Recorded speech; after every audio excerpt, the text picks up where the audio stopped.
One thing which is very unfortunate, we have an all-male panel, and that's because of the cancellations of two speakers. My colleague You can only Lamisi. apologize to the women, you don't have to apologize to me. I apologize to everybody because it's wrong. It's unfortunate. I want to apologize that Lamisi can't be here today. She's who I work with in Al Auda, a colleague, and also Manal Gabash from Syrian American Forum had to cancel. So we have some last-minute substitutions. One of whom is a couple block hopefully in the neighborhood. Bill Dores, I'm with the International Action Center, and also Al Auda in New York, the Palestine Right to Return Coalition. I'd like to apologize to my colleague Lamisi, who can't be here today. But we have four panelists, one of whom will be here shortly. We have Kazem Azin from Solidarity Iran, Abayomi Azikiwe with the Michigan Emergency Committee on War and Injustice, and also the editor of the Pan-African Newswire, who's here from Detroit, and Ayman Al Sayed, who is with one of the founders of Existence is Resistance, a very active organization. So maybe without further ado, Kazem, would you like to start? Yeah. Okay, thank you so much, Bill, for introducing us.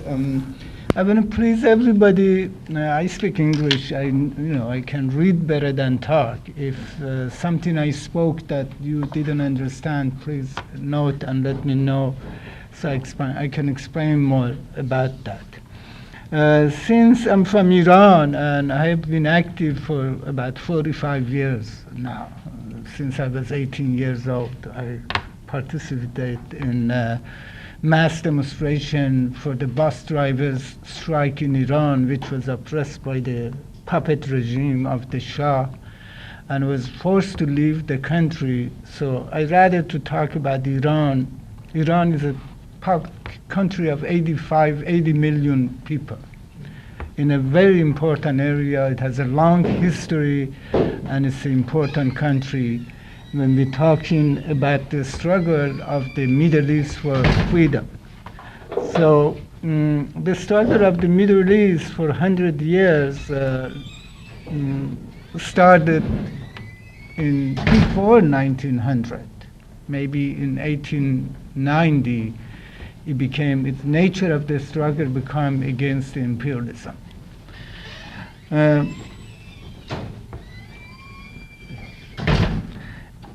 So I'm going to start with the imperialism because it's important, but I'm going to be very short. I know most of you understand what I'm talking about, even those who challenge theoretically the theory of imperialism, but people see it, people feel it.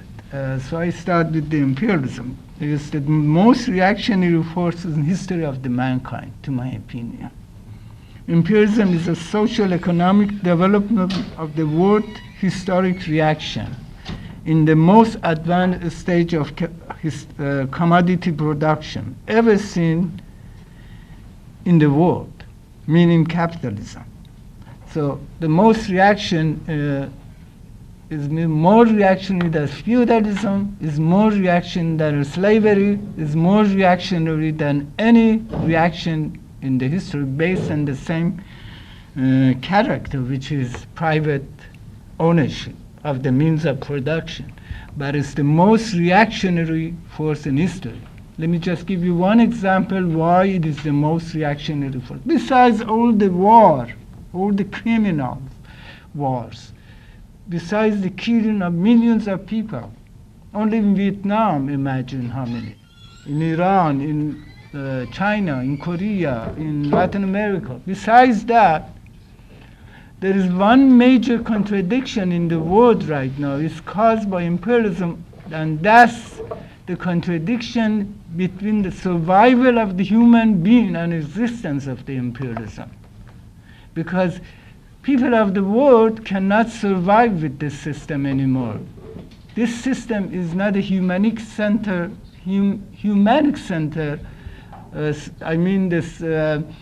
Being human is not in the center of development. Profit is in the center.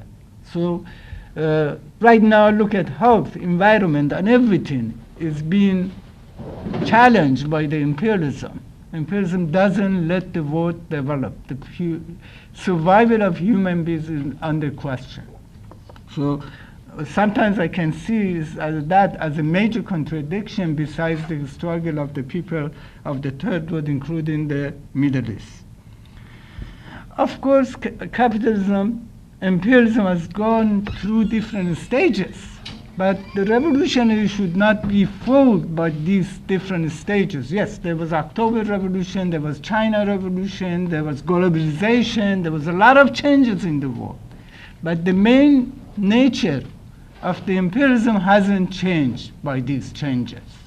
Some people, progressive and revolutionary, after the collapse of the Soviet Union, made that mistake that the nature of the imperialism has changed because as a result of collapse of the Soviet Union, as a result of globalization, as a result of different, but it hasn't changed. You can develop the theory of imperialism to a more precise theory, but the nature of the imperialism has not changed. It's the finance capital, which is managing the world, it's the war machine, it's the military machine, it's the aggression, and it's also monopoly capitalism, which is monopoly in politics and aggression then.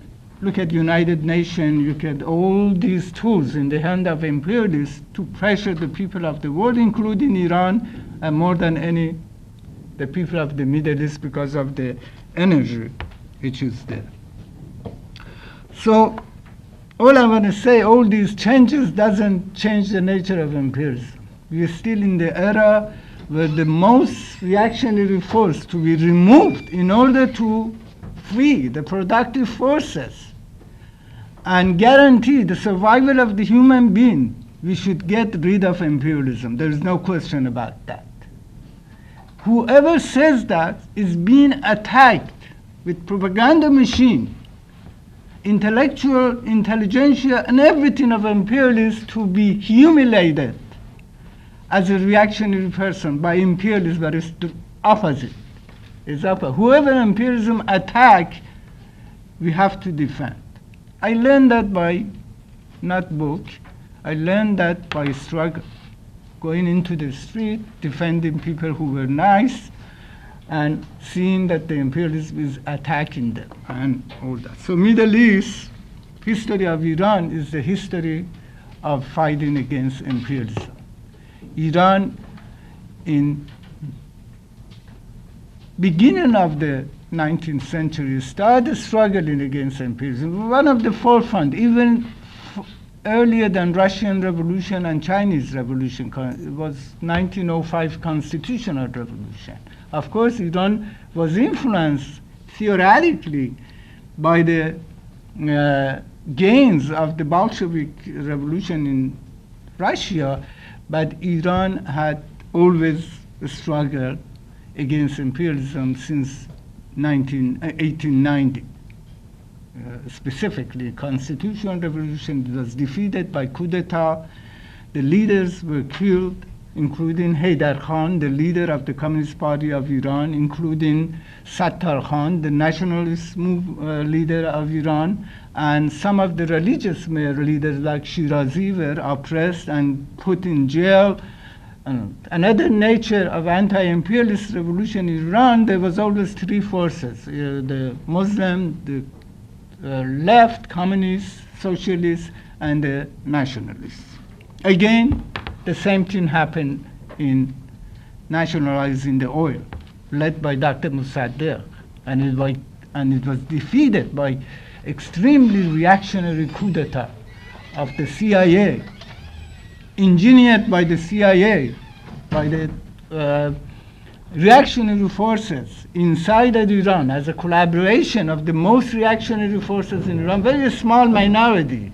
But with the protection of this imperialist power, they were able to overthrow the democratically elected Dr. Mossadegh. Everybody knows about that. So, because of Iran being in the Middle East, in the center of the contradiction and power struggle of the world, because of the energy and gas, Revolution in Iran was not as easy as some other places. It was even harder. United States said we're going to go to the Third World War if Iran goes to the Soviet Union or gets close to the Soviet Union. They were ready to go for the World War. Again, after the 1953, it was the struggle of the Iranian people in 1962, led by Khomeini. Khomeini created a movement in 1962 which in nature was anti-imperialist against two things: capitulation of the Shah. He denied the capitulation to United States and the Euro. You know what the capitulation is. I don't have to explain that. And the nature of the puppet regime of the Shah. That was the reason the movement of 1962 May movement. May is an important month in Russia. In China was May the student May movement who started the Chinese Revolution. In Iran, May was also important. They fought and they planted the seed for 1979 revolution. It wasn't just Khomeini came from nowhere, or some people say it was brought by the United States. It is not true. 1942, as a matter of fact, it was a radical position, but very young Khomeini against capitulation and against dictatorship, against Israel. One of the nature of his position was against Israel as an occupied force. He never called it Israel. He was right, because there is no Israel. There is no border. Where is the border of Israel? It's Palestine. It's a Palestine which is divided to small pieces, and the most reactionary force, to my opinion, was born as a result of reactionary fascism in Europe, was born in Middle East. So Khomeini took a position against Zionism and imperialism, against capitulation. In 1942, that turned him to the very important figure to lead the revolution. I don't want to go so close to that. This is a long history. I can talk and hours about the nature of the Iran Revolution. But Iran Revolution, although all three forces, nationalists, democratic nationalists, left and Muslim, were participated, was finally led by the Muslim people. We cannot say it was led by everybody. No, it was led by the Muslim forces. And it really caused, to my opinion, a lot of shortcoming because this leadership, but also a lot of strong points. Just look at what Iran is doing in the Middle East. Iran is siding with the struggle of the people of the Middle East for the freedom against imperialism and Zionism. The friends of Iran, those who are united with Iran, are in forefront of the struggle for freedom. Lebanese. And it's not Sunni, Shia, or other. The people in Yemen. And I tell you one thing about Iran. Iran has fought long for the independence itself. It would not manipulate any other third world country in the region, cannot manipulate, doesn't have the economic means, doesn't have the military means. The only thing Iran Revolution has is the idea of freedom, which is very strong. And then the people of the Middle East is being affected by that. And Iran is the first country who supported Palestine and created a day of Quds, they call it, which millions of people, Sunni, Shia, other religious, come to the street of North Africa and Middle East to defend Palestine against the reactionary government of Israel. People of Syria, people of Yemen, they are the ones who are fighting. It's not Iran. But Iran is taking the right position. It doesn't take a reactionary position of Saudi Arabia. Like Turkey, like the gas stations in the Middle East. the Emirates. They are not countries. They all has been created after the Ottoman Empire was collapsed. So, Bill, how much I have? Oh, actually, I'm sorry. I wasn't counting. I just want to wrap up. Okay, so Iran is a nation of 75 million people. Iran has a long history. By the way, Iran had, in a stage of development, had no slavery. There was no slavery in Iran. As a religious, it was always one God in Iran. There was not, what do you call it, statues or things to pray. There was no slavery. There was no, it's a historical development of Iran is interesting. As a matter of Iran has the first human right written thing during the Kurosh. So Iran never had. Iran never attacked any country in last 200 years. Iran has been attacked by many forces. The last one, with the stupid and reactionary mistake of Saddam Hussein, who united with the reactionary forces in the region, and most importantly with imperialism, to attack Iran. Iran revolution was one of the most populous revolution that nobody could defeat it anymore. Everybody was in the street. I was there from day one to day last. Nobody could defeat that revolution. That's why they managed to attack Iran. Iran gave hundreds of thousands of martyrs and disabled in the war against Iraq, because it wasn't a war against Iraq only, it was a war against imperialism. And a stupid mistake made by Saddam Hussein, and then Kissinger said, let them kill each other. So we have to be very careful. We cannot unite with the imperialism against a third world country. That's why then they overthrow him, and these lessons has to be learned. Otherwise, we're going to make mistake again. Iran cannot unite with the United States to fight ISIS, which was created by the United States and the most right-wing section of this country, and Zionism. There's so many relationships between Israel and ISIS.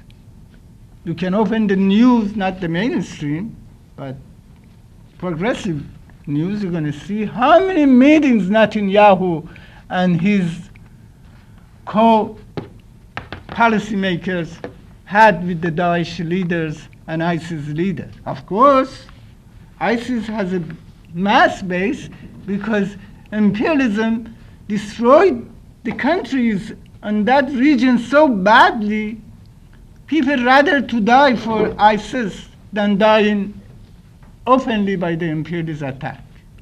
You don't know what the people over there feeling. It was disaster after September 11. September 11 caused disaster for the people of the Middle East. They tried to overthrow the Iranian government. They were not able to. 10 times they tried to overthrow the revolution. They were defeated. The last one, the Green Revolution of 88. In Farsi, in English it would be 2008 to 2011, maybe 10.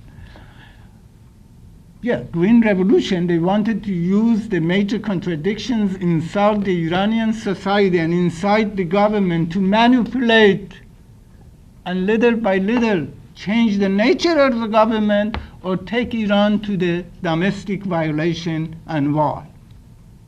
Because of the correct leadership, this doesn't happen.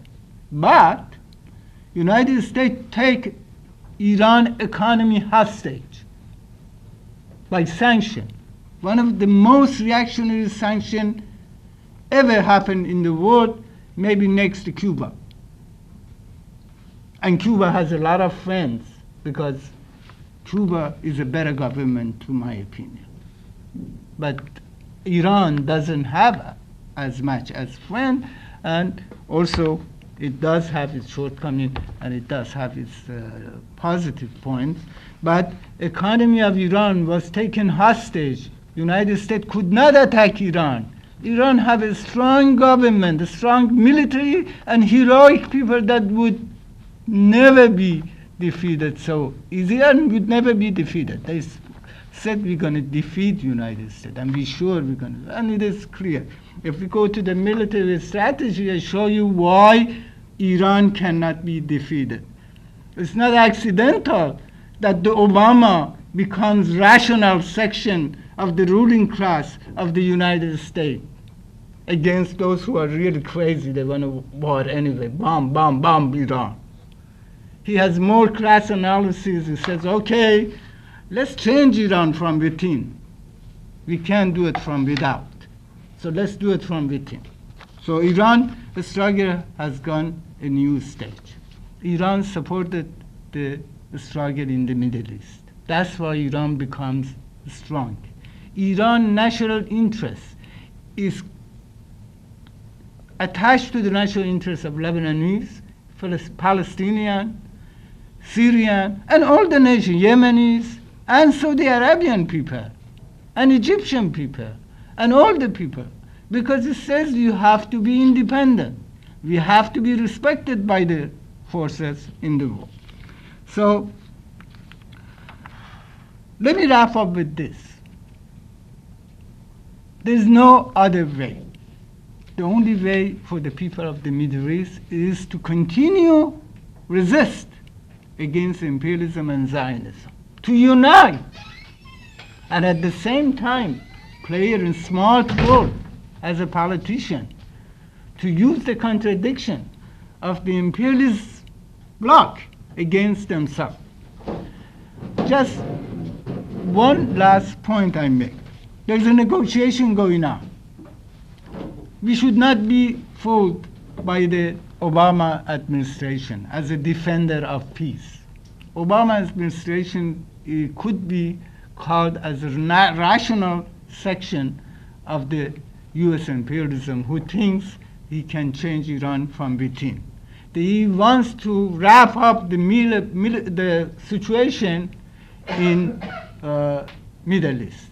Obama thinks the main contradiction in the world is against China and Russia. So they're thinking that they should use Iran as some card against those two countries. It's a big discussion, but all things ISIS, all reactionary forces like Saudi Arabia, all this is being used to apply this rational, so-called rational imperialistic policy to contain Iran, to wrap up the Middle East in a better situation, and wrap up the mess they made in Middle East. And of course, there's contradiction within the ruling class of the United States, especially because of Israel is involved. It's not Vietnam. If it was Vietnam, they were all united. But Israel lobby is strong in United States. So Iran question cannot be eliminated, cannot eliminate Zionist factor in the United States. It's impossible. Whoever does that in politics is going to make a mistake. No. There is a contradiction. Iran has to use that. And also there's class struggle inside Iran. A lot of people do not trust Rouhani's government because of no liberal and Western looking of this government. But Iran government's political structure in such a way that it's not easy for a government to come and change their state position against imperialism. It's not going to happen. So Iran is going to continue defending Syria, is going to continue defending Lebanon, is going to continue contending with the reactionary forces in Iraq, and is going to defend Palestine more than anything. Palestine is whoever gives up Palestine, to my opinion, should be exposed. It doesn't matter if it's Iranian government or any other government.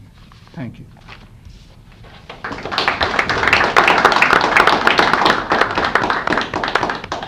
Next, I'd like to introduce Ayman Al Sayed, who is a co-founder of the extremely activist organization Existence is Resistance, and we went to Gaza together in 2009, the Viva Palestina USA convoy with George Galloway to bring medical aid to the people of Gaza. Thank you, Bill. Again, my name is Ayman Al Sayed, co-founder of Existence is Resistance.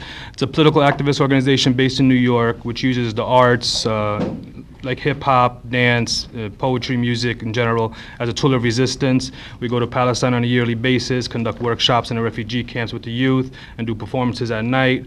We've been doing that since 2010, which was our first tour. In 2009, we traveled to Gaza to deliver medical supplies on the big American convoy.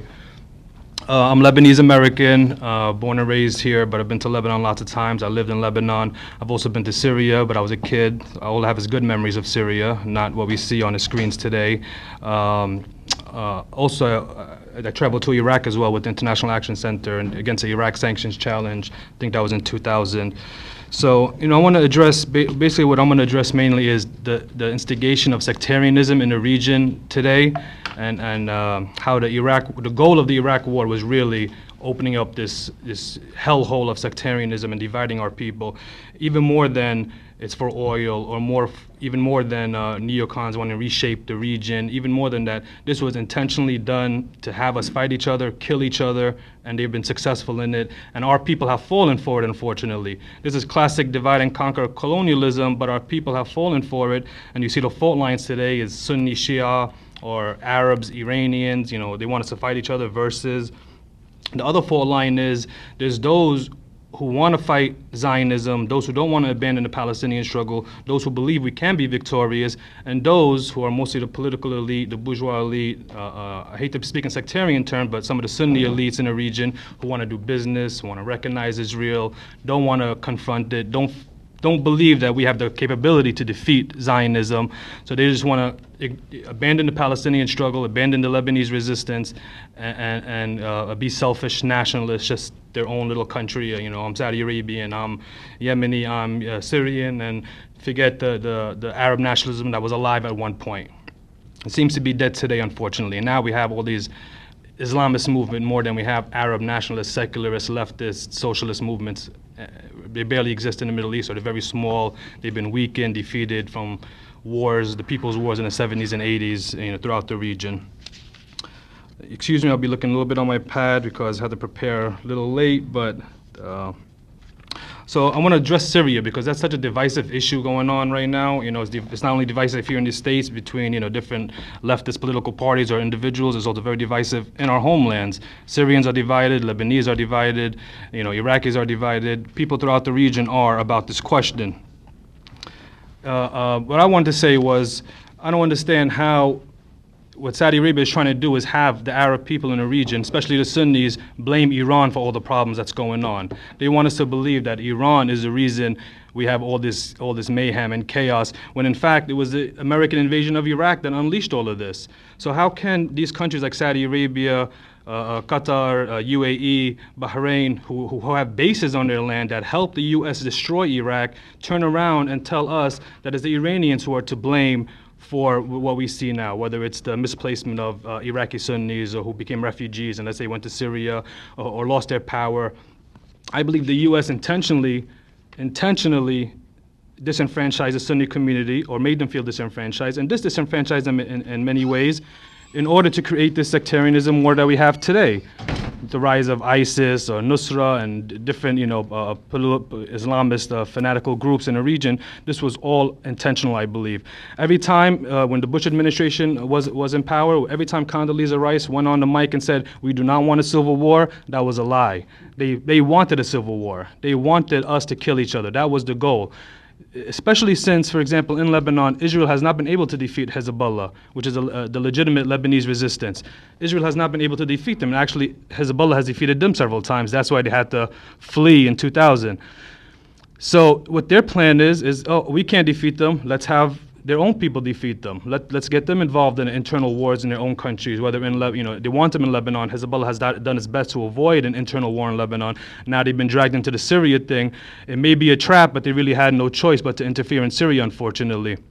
So that was the goal, to have Arab Sunnis, unfortunately, which is what the community I come from, so nobody tries to throw in the sectarianism card around. I hate to speak in sectarian terms, but that has become the reality, unfortunately, in 2015, So their goal is to have the Arab Sunnis destroy Hezbollah since they couldn't do it themselves.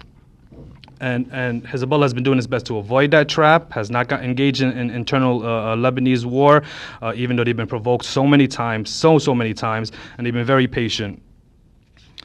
So the other thing that the U.S. did was when they invaded Iraq and disenfranchised the Sunni community was then turn around and tell them, oh, we're going to come and protect you now. We're going to be your defender. We're going to protect you from the Shia, from the militia, from the Iranians.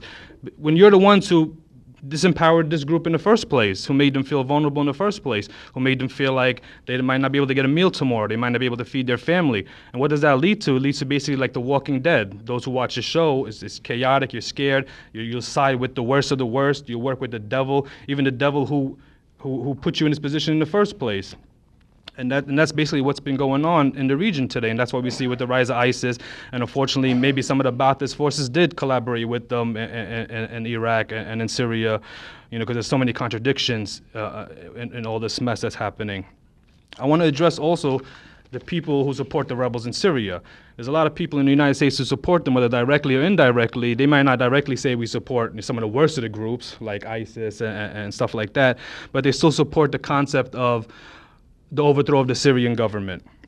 It seems like ever since the Arab Spring, with the Egyptian revolution, which was very inspiring, seeing millions of Egyptians rise in the street against that dictatorship, all of a sudden, anytime there was a pocket of a group of people who want reforms or changes or have grievances, legitimate grievances in many cases, all of a sudden we have to back them, without examining each country case by case and looking at the context of the situation, whereas like Syria is totally different than the situation in Egypt. There's much more at stake with the overthrow of the Syrian government that will weaken the Lebanese resistance, that will put Hezbollah in the corner, that will allow those forces that Israel wants to defeat the Lebanese resistance to be in a better position, because Hezbollah will be cornered in Lebanon with no allies in the region anymore, make it harder for Iran to support them if Syria is down, etc. So these people who in the United States, especially in the different socialist movements, leftist movements, they act like the opposition in Syria is some democratic, socialist, secular, open-minded opposition. When it totally is not. It's totally the opposite. And even since day one, it was never some people's movement that they just rose up and it's so inspiring, etc. There was, if anybody following Lebanese and Syrian politics 10 years before, let's say the Arab Spring or the war in Syria, you would see that there's been a plan to destabilize the region, a plan to weaken Syria, a plan to bring the Syrian government down. There was a war on the Syrian government even before we saw this crazy response by the Syrian government and the back and forth killing that's going on right now. So the so-called opposition does not have good intentions. Like I said, they're not promoting secularism or anything like that. So how are people in this country or in the region supporting them? It's not like we're getting rid of one government that, let's say, has some bad policies and replacing it with a better government or a more progressive government or a leftist or a socialist government. We're replacing them with more undemocratic forces and those who want to continue the sectarian division and turn Syria into a Saudi ally, turn Syria into a conform Syria with the other countries. Because right now, Syria and Lebanon are the only two bordering countries of the legal state of Israel that do not recognize Israel and are officially at war with Zionism. So only two countries in the region right now. So why is it that all these other countries in the region have declared war on Syria? That's basically what has happened. All these countries in the region have declared war on the country. Maybe not directly, they're too scared to directly interfere, but they're funding these different rebels. The Turkish border is open for any fanatic to go in and go and do jihad in Syria and go in and slaughter people. All these foreign fighters allowed to enter like it's nothing. Imagine all these hundreds or thousands of foreign fighters tried to enter the United States. They will be stopped in Europe way before they got a chance to enter here. But when they go into Syria, they get the red carpet rolled out for them to go and fight. So, which again, I would like to say that's all intentional. Ever since the Iraq war, they want us to fight each other. They want us to kill each other. That is the goal.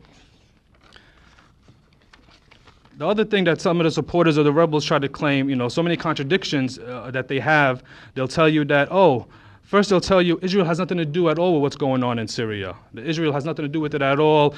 Stop making excuses. Stop using the Palestinian issue. Stop throwing Israel and blaming Israel for everything.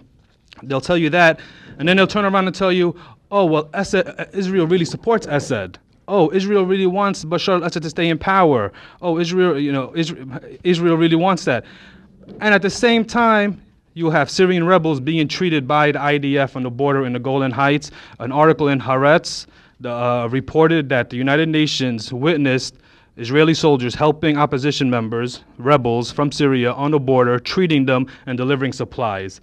So how can these people claim, first of all, that Israel supports the Syrian government, and second of all, Israel has nothing to do with it, but then Israel is openly helping the other side in this equation? So that, the reason those people are using those excuses is because they're desperate. They don't know what position to take.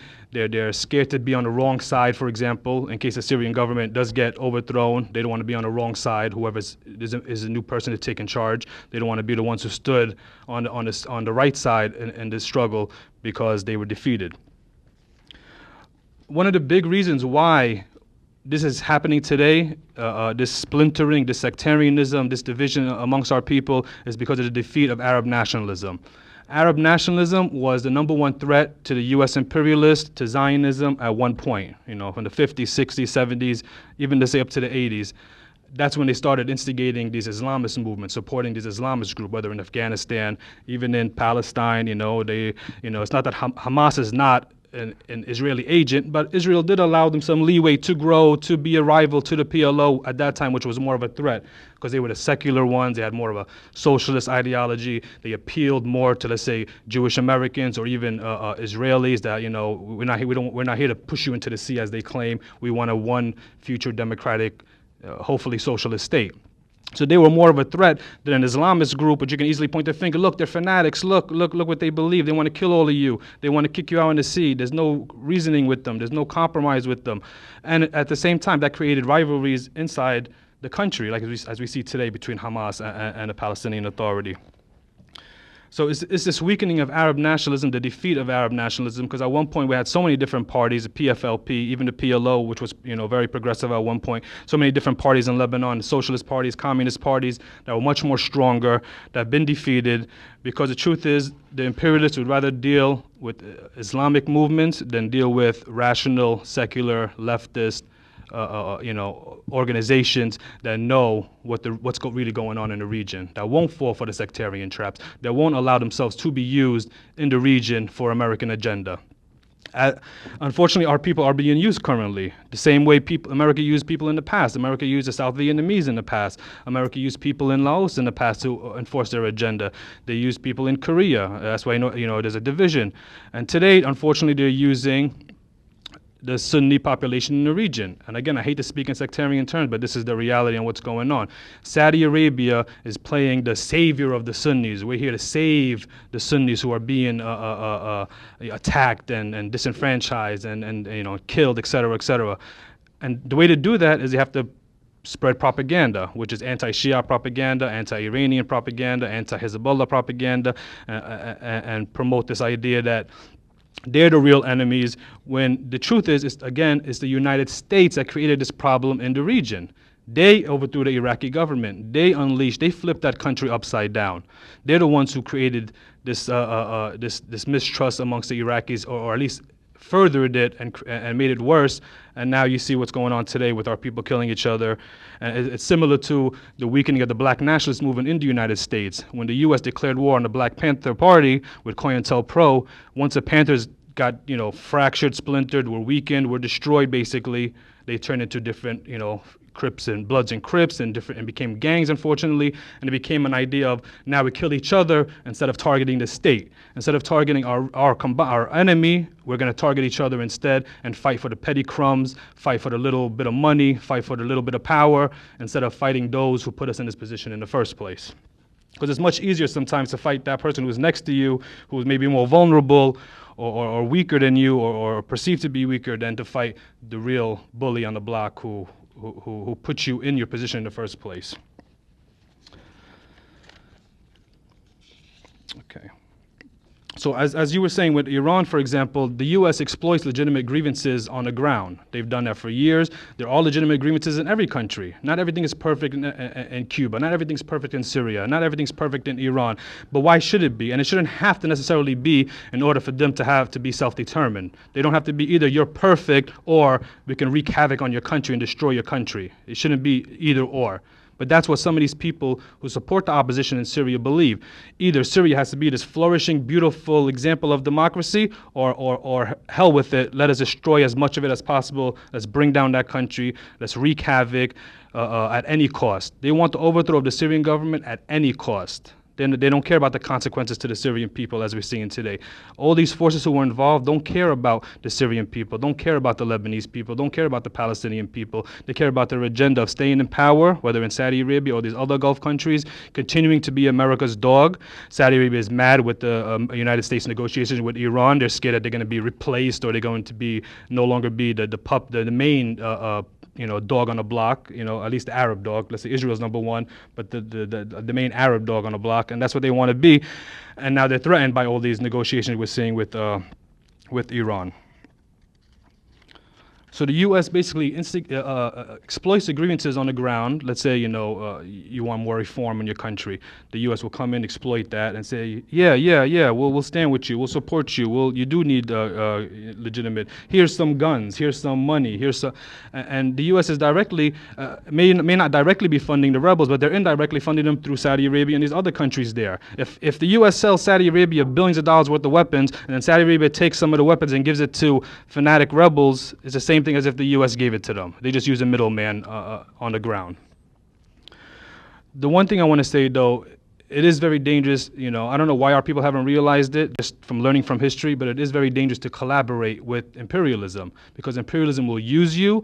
They'll use you until you've destroyed your country, and then they'll abandon you, like they abandoned the South Vietnamese after they used them to destroy their own country, like they abandoned the Laotian people on the border. The CIA set up a whole base over there, but once they were defeated by the Viet Cong, they fled and left everybody who they used to collaborate with them to stay on the ground. Then they had to flee, just like Israel abandoned the South Lebanese army when it fled Lebanon and left them there. Some Lebanese had to run away and go live in Israel and work as falafel restaurant owners instead of being a dignified person in his own country with a legitimate business.